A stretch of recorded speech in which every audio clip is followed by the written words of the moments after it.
Hola, ¿cómo estás? Un lindo y bendecido día para ti. Soy Cintia Quiroz y esto es Matemática para el quinto grado de secundaria.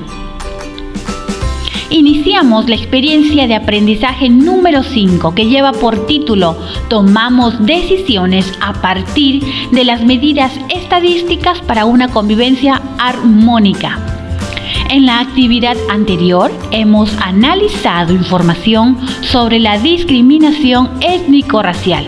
Ahora vamos a aprender a tomar decisiones haciendo uso de las medidas estadísticas para promover una convivencia armónica sin discriminación. Veamos en qué consiste la situación problemática. Lee junto conmigo, por favor. La entrenadora de natación conversa con su asistente acerca de elegir entre dos nadadoras a la deportista que represente a la academia en un campeonato de natación distrital.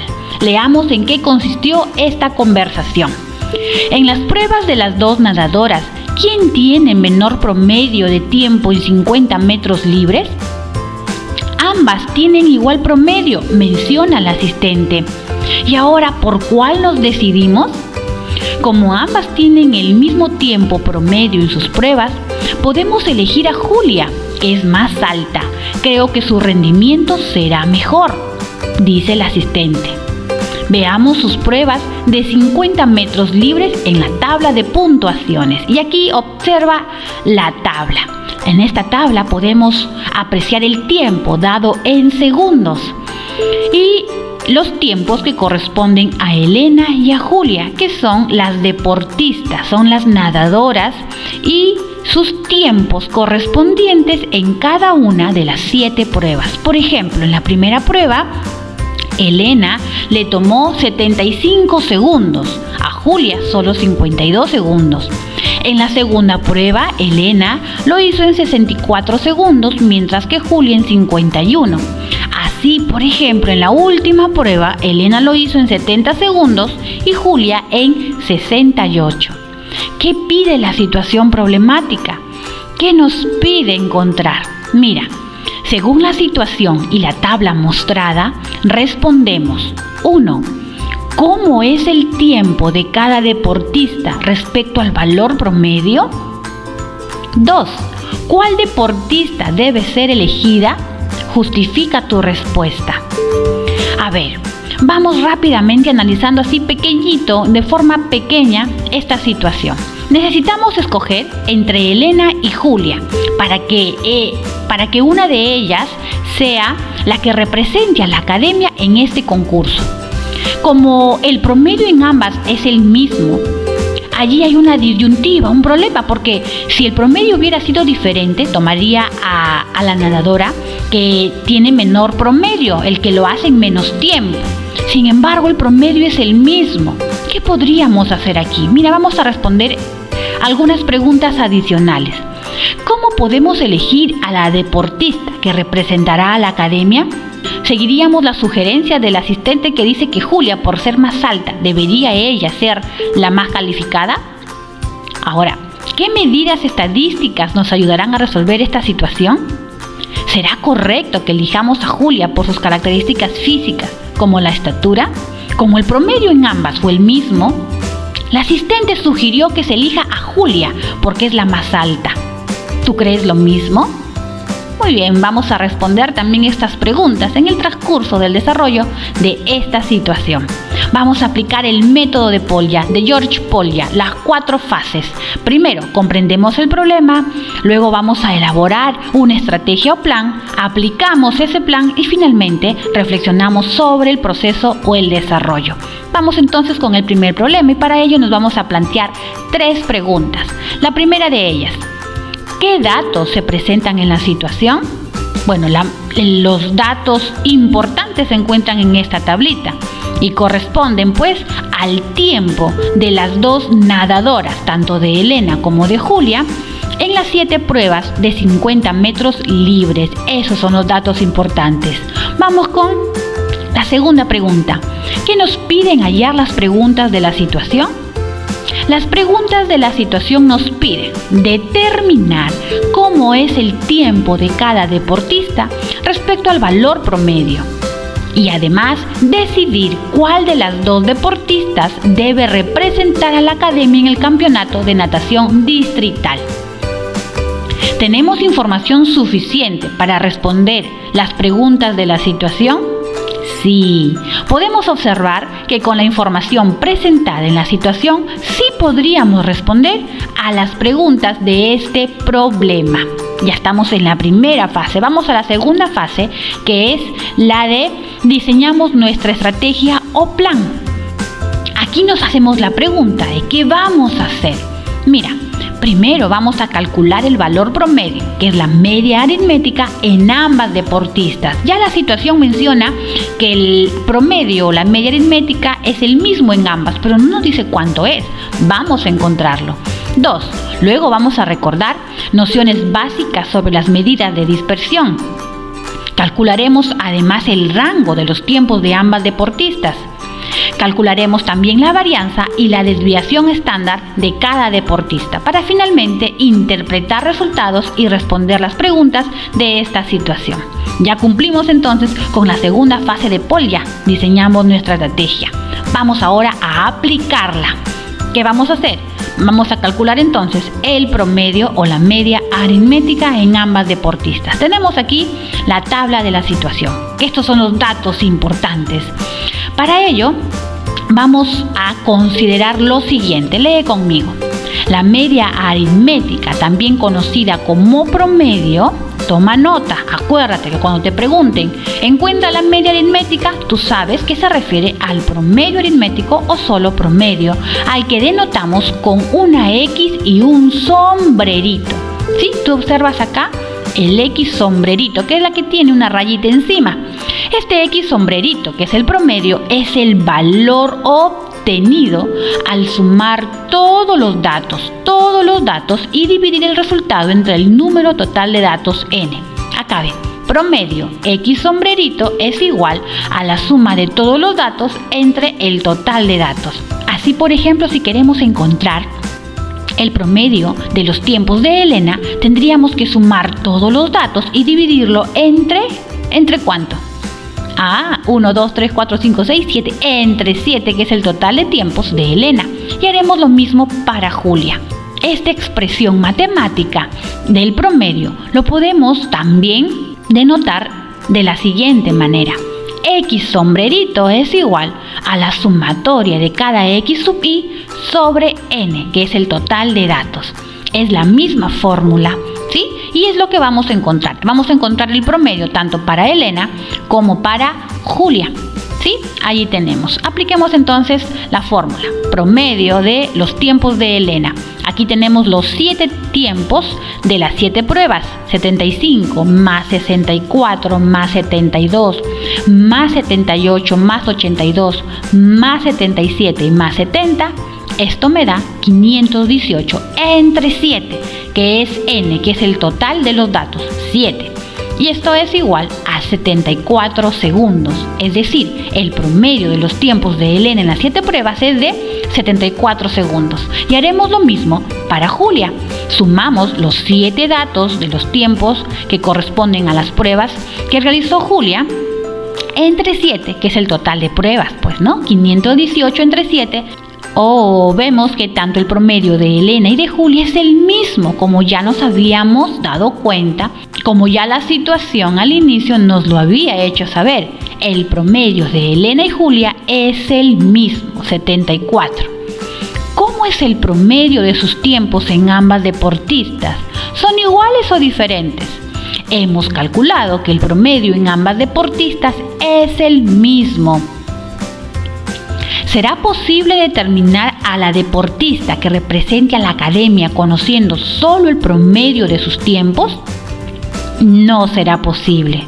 No será posible. Si los promedios hubieran resultado diferentes, escogeríamos a la que tiene menor promedio, es decir, menor tiempo. Pero como los promedios son iguales, debemos recurrir a las medidas de dispersión para conocer cómo se comportan los datos alrededor del promedio. Y eso es lo que vamos a hacer a continuación. Vamos antes a recordar estas medidas de dispersión. ¿Qué son? ¿Cuántas hay? vamos a recordarlas, ¿sí? En el que recordamos nociones básicas sobre las medidas de dispersión. Lee conmigo. Las medidas de tendencia central, mira, permiten ubicar el dato central representativo de una distribución, pero no son suficientes para entender el comportamiento del conjunto de datos. Para ello, existen las medidas de dispersión que te permitirán reconocer cómo se dispersan los datos alrededor de su promedio. Tenemos aquí el promedio, 74 para ambas deportistas. Como me dice aquí, este es un dato representativo de la muestra. Sin embargo, no son suficientes para entender cómo se están comportando estos datos. Para ello, yo tengo que recurrir a las medidas de dispersión. ¿Sí? Muy bien, entonces, ¿qué son las medidas de dispersión? Las medidas de dispersión indican si los valores de una variable se alejan poco o mucho de las medidas de centralización, en especial de la media aritmética. Estas medidas se utilizan para tomar decisiones y constituyen importantes fuentes para el análisis de datos y variables. Hasta aquí entonces, importante información la que acabamos de leer. Las medidas de dispersión me van a indicar cómo se comportan los datos alrededor de la media aritmética. Nosotros ya sabemos que la media aritmética en ambas deportistas es 74. Ahora, con las medidas de dispersión, yo voy a conocer si los valores y los datos de los tiempos de cada deportista están juntos o separados de la media. Vamos a verlo entonces. ¿Cuántas medidas de dispersión hay? Hay 4 medidas de dispersión y yo te voy a mostrar una a una. La primera de ellas es el rango o recorrido, al que denotamos con una R. Mide la amplitud de los valores de la muestra y se calcula mediante la diferencia entre el mayor y el menor valor de la variable estadística. ¿Sí? Mira, permite obtener una idea de la dispersión de los datos. Cuanto mayor es el rango, más dispersos están los datos. Toma nota, por favor. Esta es la primera medida de dispersión, rango o recorrido, y esto es igual al valor máximo menos el valor mínimo. Una segunda medida de dispersión es la desviación media, DM, denotamos como DM, denominada también desviación promedio. Mide el promedio de los valores absolutos de las distancias de los datos con respecto a su media aritmética. ¿Sí? Por ejemplo, acá tenemos la fórmula que corresponde para datos no agrupados. La desviación media será igual, mira aquí como me dice, al promedio, ¿sí? ¿De quiénes? De los valores absolutos de las distancias, por acá tenemos, de los datos con respecto a su media aritmética. Esto es para datos no agrupados, encuentro la desviación media. Y para datos agrupados viene a ser la misma fórmula, pero aquí en el numerador multiplicado por f sub i, que son las frecuencias absolutas. Muy bien, esta es la segunda medida de dispersión. Vamos con una tercera medida, que es la varianza. Denotamos con una V. Es la media aritmética de los cuadrados de las diferencias entre el promedio y cada dato. Esta, por ejemplo, es la fórmula que corresponde para datos no agrupados y esta para datos agrupados. Acuérdate entonces que la varianza es la media aritmética de los cuadrados, mira aquí, de los cuadrados de las diferencias entre el promedio y cada dato. Aquí para datos agrupados tendríamos que multiplicar por f sub i de las frecuencias absolutas. Esto ya lo vamos a ver con mayor precisión cuando apliquemos esta medida de dispersión en nuestro problema. Y por último tenemos la desviación estándar, que denotamos con una S.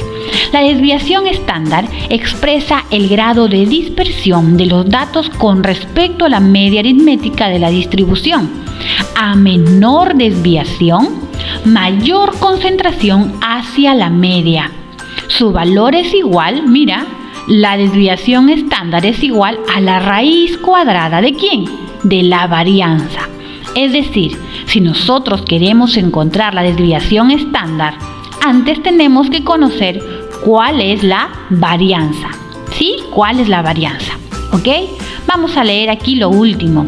Si la desviación estándar es muy alta, indica una gran dispersión alrededor de la media y por lo tanto es poco significativa. Por el contrario, si es muy baja, refleja una gran agrupación alrededor de la media y por lo tanto es bastante significativa. Entonces, aquí, si la desviación estándar, es decir, la raíz cuadrada de la varianza, me sale un valor muy pequeñito, yo diré entonces que los datos alrededor de la media están muy juntitos, y eso es bueno en este caso. ¿Por qué? Porque yo diré que es bastante significativa.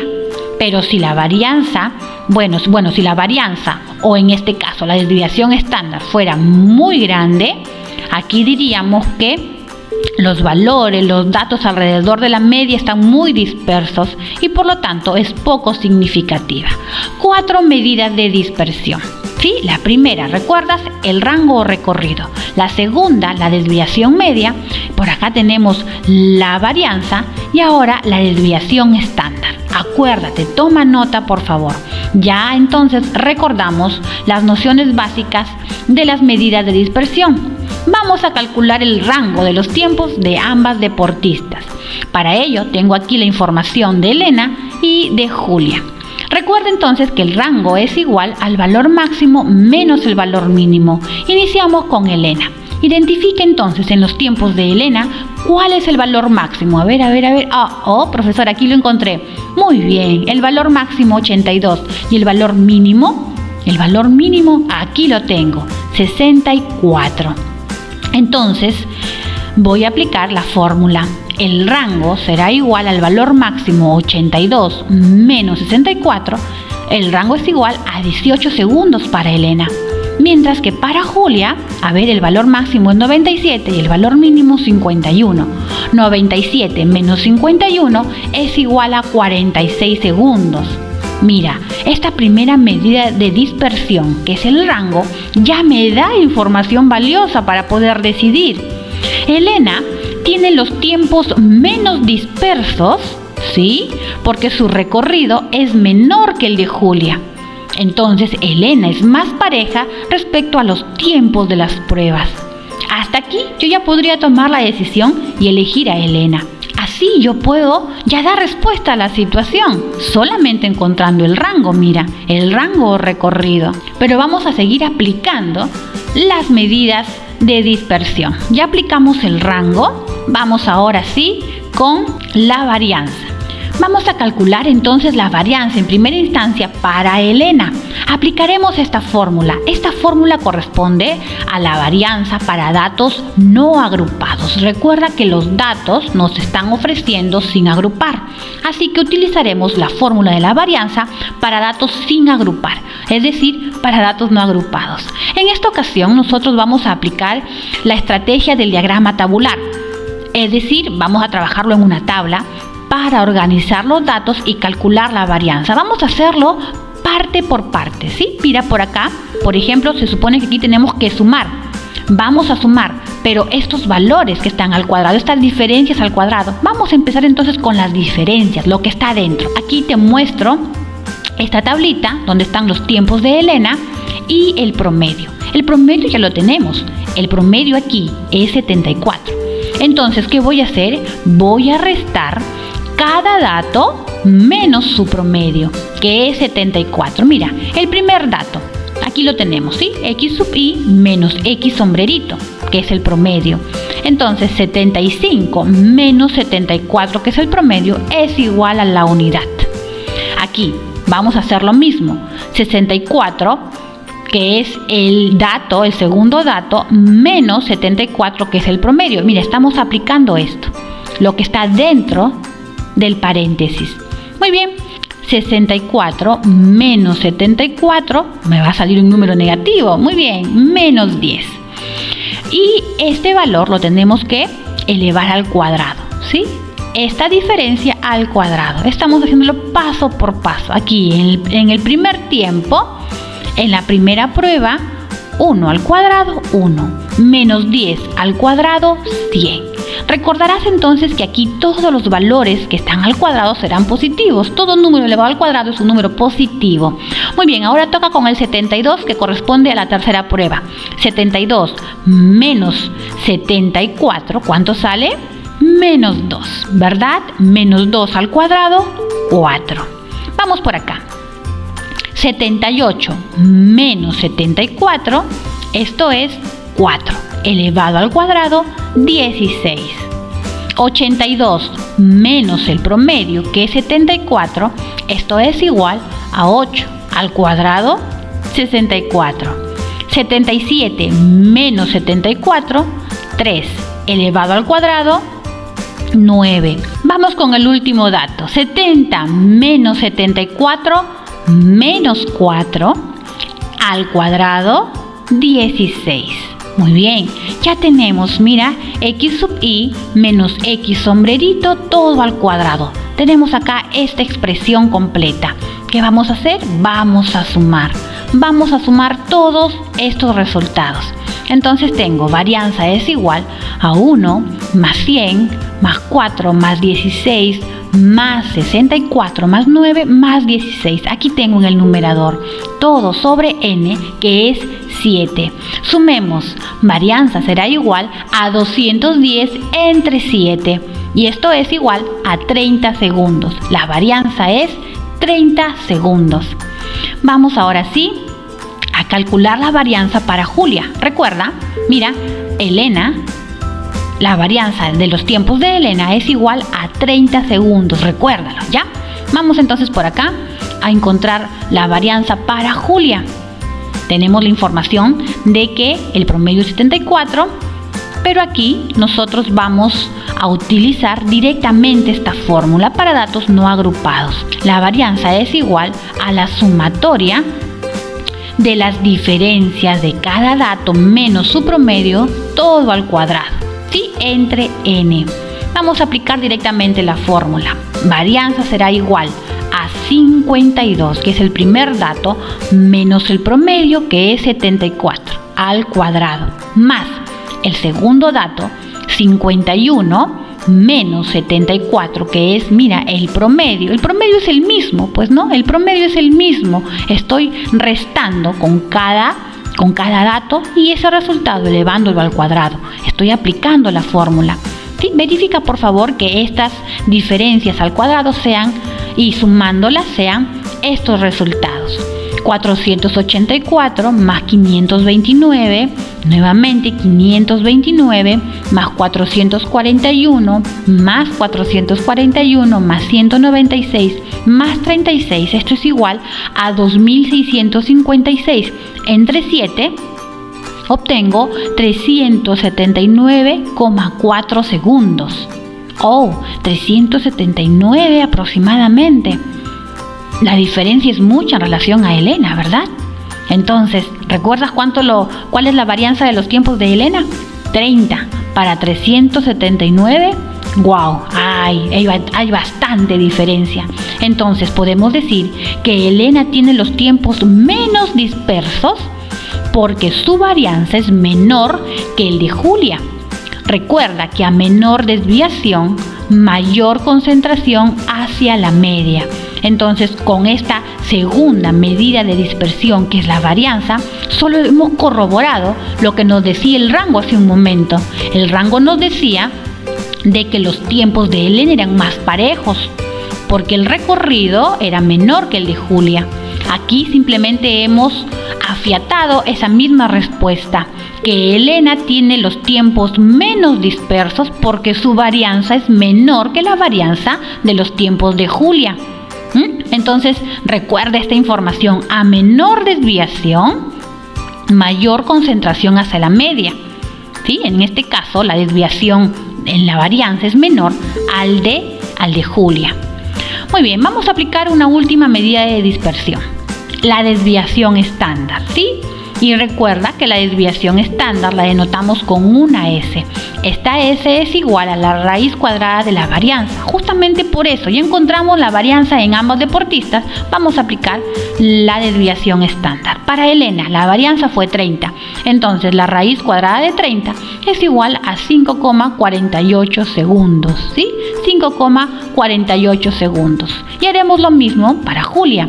Julia, la varianza es igual a 379,4 y la desviación estándar será encontrar la raíz cuadrada de 379,4 y esto es igual a 19,48 segundos. Mira aquí, observa que incluso aquí la desviación estándar es mucho mayor en el caso de Julia. Al comparar dos o más conjuntos de datos, mientras menor es la desviación estándar o la varianza de un conjunto, se dice que su comportamiento es más homogéneo o regular que los otros. Del mismo modo, mientras mayor es su desviación estándar o la varianza, se dice que es más heterogéneo o irregular. En este caso, nosotros ya podemos afirmar algo, ¿verdad? Entonces, ¿cómo es el tiempo de cada deportista con respecto al valor promedio? El tiempo de Elena tiene un comportamiento más homogéneo respecto al tiempo de Julia, que presenta mayor desviación estándar o varianza. Es cierto, la desviación estándar de los tiempos de Julia es mucho mayor al de Elena. Esto es cierto, la desviación estándar de los tiempos de Julia es mayor al de Elena. Asimismo con su varianza, mira, la varianza de los tiempos de Julia es mayor a la varianza de los tiempos de Elena.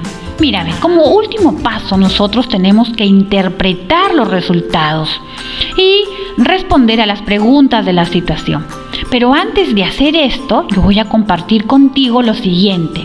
Te voy a mostrar la relación entre las medidas de tendencia central y las de dispersión.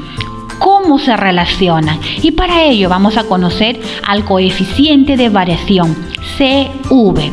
Es una medida estadística que indica porcentualmente qué tan separados están los datos en relación con su promedio. Se obtiene al dividir su desviación estándar S entre el promedio, X sombrerito. Y mira, coeficiente de variación es igual entonces a dividir la desviación estándar entre X sombrerito, que es el promedio, y lo multiplicamos por el 100%. Vamos aquí entonces a observar la siguiente tabla en la que nosotros podemos tener una apreciación de la muestra. Si por ejemplo el coeficiente de variación, que será un porcentaje, ese valor está entre 0 a 10, diremos que la muestra es muy homogénea.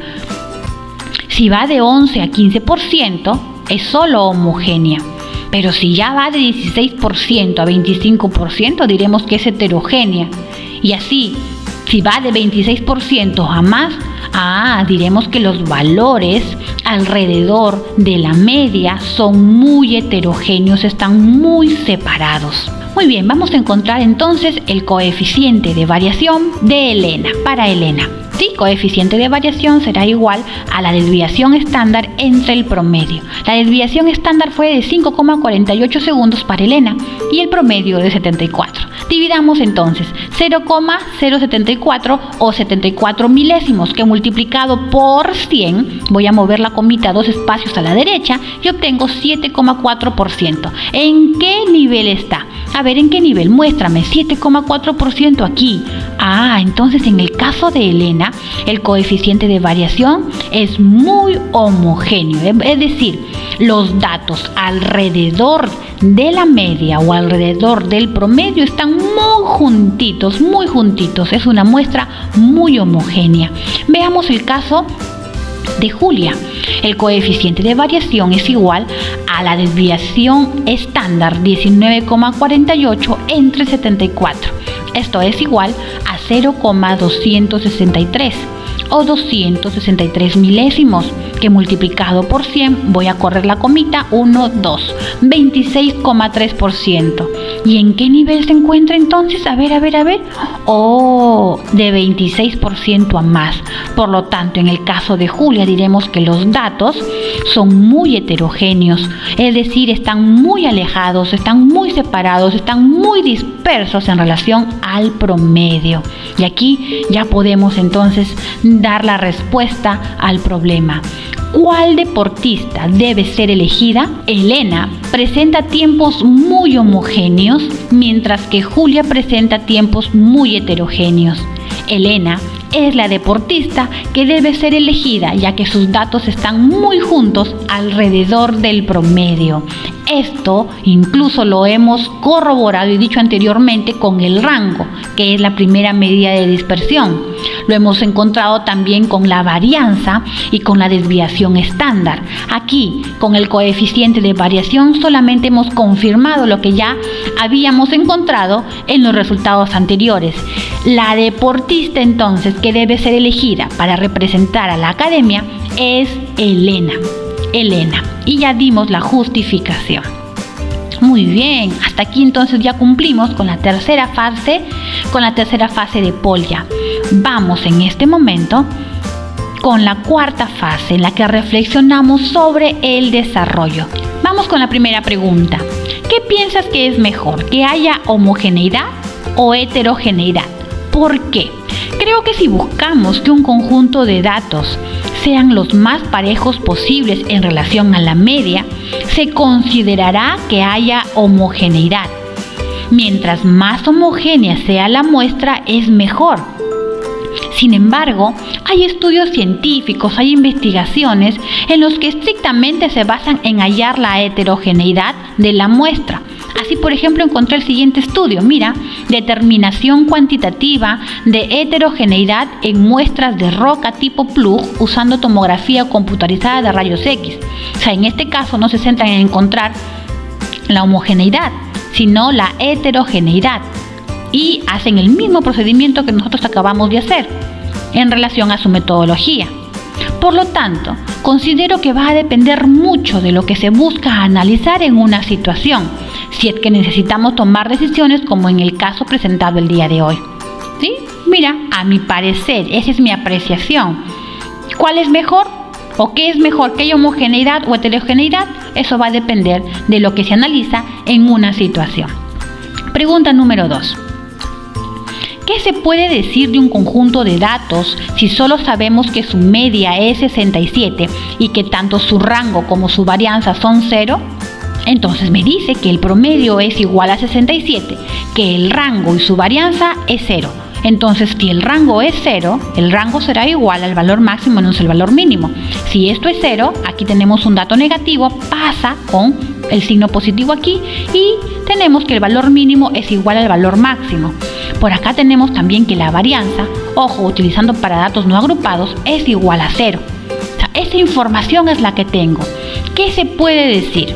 En primera instancia, si el rango es 0, entonces acabamos de observar que el valor mínimo y el valor máximo son iguales. Valor mínimo igual al valor máximo. Podríamos afirmar, por lo tanto, que todos los datos son iguales.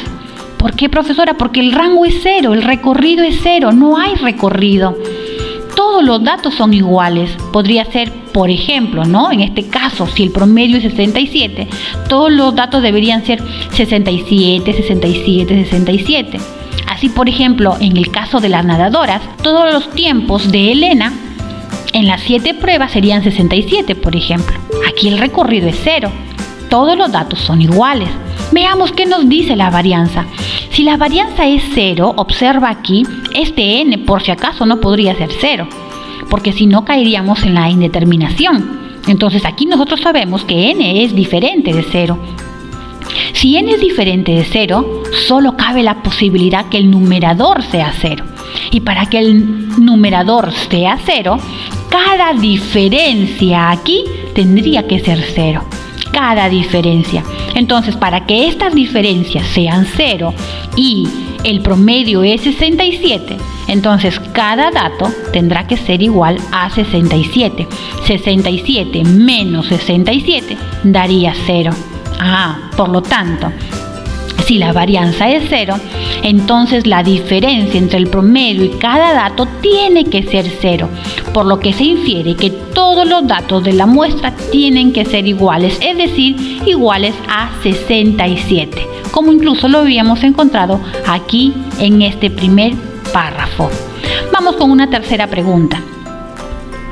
¿En qué otras situaciones puedes aplicar tus aprendizajes? Y toma nota ahora sí, porque esta será la evidencia de la semana.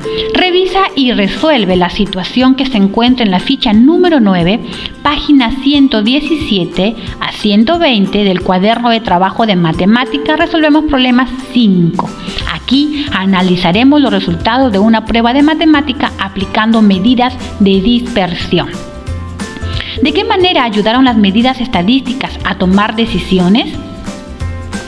Las medidas estadísticas, especialmente las de dispersión, nos ayudaron a decidir qué deportista debería ser elegida para representar a la academia en el campeonato de natación distrital, ya que nos permitieron conocer cuán juntos o dispersos están los datos de la media, pues esta era la misma en los tiempos de ambas deportistas. Así nos ayudaron estas medidas de dispersión. Vamos con una quinta pregunta. ¿Hubiera sido correcto elegir a la deportista por sus características físicas como la estatura? Justifica tu respuesta. ¿Tú qué crees? Fue una pregunta de reflexión, ¿recuerdas al inicio? Donde decían que Julia, por ser la más alta, debería ser elegida. ¿Tú piensas lo mismo? Mira, esta es mi apreciación. Yo creo que no. En general solemos pensar que los nadadores más competitivos son los más altos, con extremidades más largas y flexibles. Sin embargo, la prueba que no es así es este caso, en donde Julia, siendo más alta que Elena, tiene marcas de tiempos más heterogéneas. Es decir, siendo Elena no tan alta como Julia, podría tener una mejor técnica, ¿sí?, que hace que sus tiempos sean más homogéneos. ¿Ya? Entonces, no hubiera sido correcto elegir a Julia solo por ser más alta. ¿Qué derechos se hubieran vulnerado al elegir a la deportista por sus características físicas? ¿Qué derechos? Uno de los derechos que se hubieran vulnerado es el derecho a la no discriminación, específicamente en el tipo de discriminación étnico-racial. Y este tipo de discriminación tú lo has estudiado en la actividad anterior. ¿Cómo se define esta discriminación? Como todo trato diferenciado, excluyente o restrictivo hacia una persona o grupo motivado por las características físicas como el color y tipo de piel o cabello, facciones, estatura, entre otros. Entonces mira si se hubiera cometido este error de elegir a Julia por ser la más alta. Hubiéramos nosotros vulnerado un derecho, el derecho a la no discriminación. Muy bien, hasta aquí ya resolvimos esta situación. ¿Qué te pareció? Muy interesante. Para mí sí, muy interesante. Espero que tú también pienses lo mismo. Vamos ahora sí a evaluarnos. La situación que acabamos de resolver corresponde a la competencia resuelve problemas de gestión de datos e incertidumbre. Vamos a ver qué criterios de evaluación se han considerado. Vamos a ver si lo logramos, si estamos en proceso o qué podemos hacer para mejorar. Mira, ¿representé el comportamiento de los datos mediante la desviación estándar? Oh, por supuesto que sí. ¿Expresé con lenguaje matemático la pertinencia de las medidas de tendencia central con la desviación estándar según el contexto? Sí lo hemos hecho. Sí lo hemos logrado en realidad. ¿Adapté y combiné procedimientos para determinar la desviación estándar? Por supuesto que sí lo hemos hecho. Y finalmente, ¿planteé afirmaciones y conclusiones a partir del análisis de los datos? Sí lo hemos hecho. Entonces, hemos logrado estos criterios de evaluación. Evalúate de la misma forma y si tú consideras que estás en proceso, bueno, colócale un check, pero así también, ¿qué podrías hacer para mejorar? Yo te invito a volver a ver el video, a tomar las anotaciones correspondientes y a comprender cada paso. Yo soy Cintia Quiroz. Te invito a suscribirte a mi canal. Encuéntrame así, Cintia Quiroz. Dale like a este video y déjame un comentario. Dios te bendiga.